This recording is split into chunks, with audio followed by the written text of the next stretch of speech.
बिस्मिल्लाहिर्रहमानिर्रहीम। अस्सलाम वालेकुम। Welcome to my channel kitchen with Arusa. कैसे हैं आप सब? मैं उम्मीद करती हूँ आप सब खैरियत से होंगे।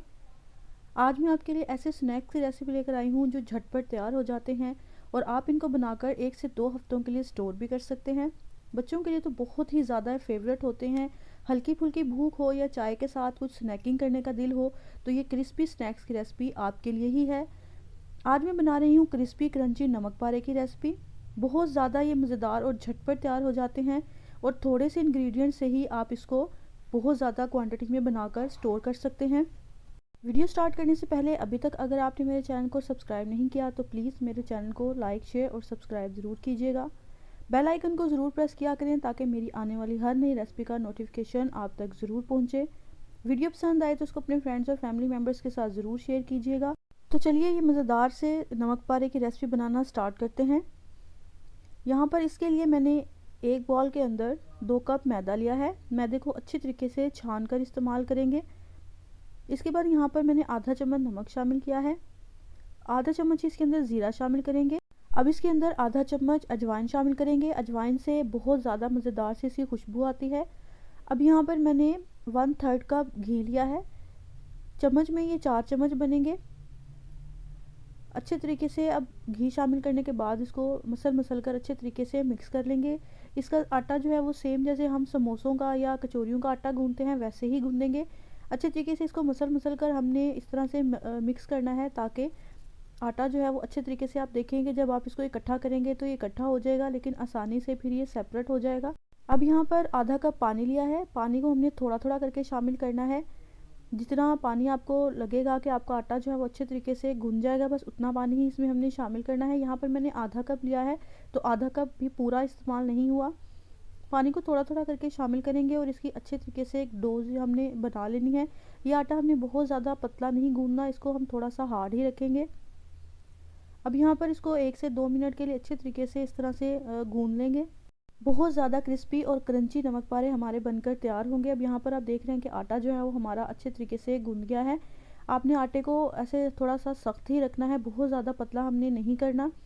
इसके बाद आटे को 15 से 20 मिनट के लिए रूम टेम्परेचर पर सेट होने के लिए रख देंगे।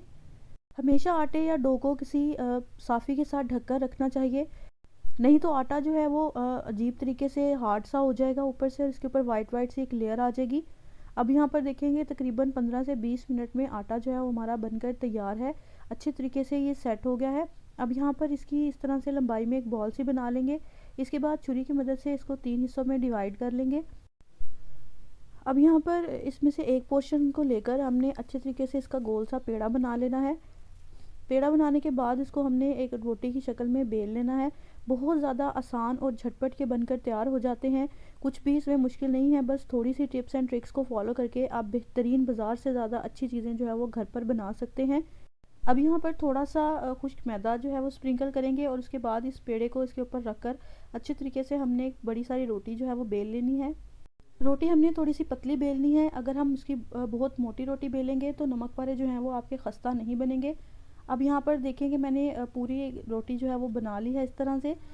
इसके किनारों को अच्छे तरीके से हमने पतला करना है ताकि हमारे नमक पारे जो हैं वो बहुत ज़्यादा खस्ता बने। अब यहाँ पर इसको मैंने अच्छे तरीके से बेल लिया है। यहाँ पर मैं आपको थोड़ी सी इसकी मोटाई भी दिखाती हूँ कि कितनी मोटाई जो है वो आपने इसकी रोटी की रखनी है। देखिए बहुत ज़्यादा ये पतली मैंने बनाई है। अब यहाँ पर एक छुरी की मदद से इसकी हम लोग इस तरह से लंबाई में कटिंग कर लेंगे। इसके लिए आपको किसी भी स्केल की या मेजरमेंट की ज़रूरत नहीं है, आप इसको ऐसे आसानी से काट सकते हैं। इसके बाद इसको इस तरह से हम लोग शेप दे लेंगे।